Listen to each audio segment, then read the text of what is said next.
కూడా ఈ జ్యుడిషియరీలో భాగమై మా వంతు కృషి మేము చేస్తున్నందుకు ఇంకా బాగా కృషి చేయాలని కోరుకుంటూ విశేష శుభాకాంక్షలు.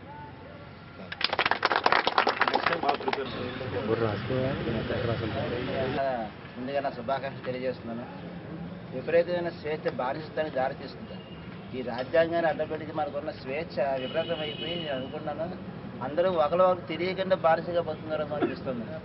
అందుచేత ఈ స్వేచ్ఛని అడ్డుపెట్టుకుని అంజు అటువంటి తీసుకోగలను. అందరూ కూడా మన సీనియర్స్ చెప్పిన విధంగా ఎవరి బాధ్యతలు నిర్వర్తిస్తూ మన రాజ్యాంగానికి అర్థవంతంగా మన బ్రతకాలని చెప్పి నేను కోరుకున్నాను. ఈ విధంగా నాకు అవకాశం మా కృష్ణ ధన్యవాదాలు తెలుసుకున్నాను. అందరికీ నా ఒక నమస్కారం. నేను తెలియజేస్తున్నాను. అడ్వకేట్స్లో ఇంట్రెస్టింగ్ థింగ్ ఏంటంటే ఈ సందర్భంగా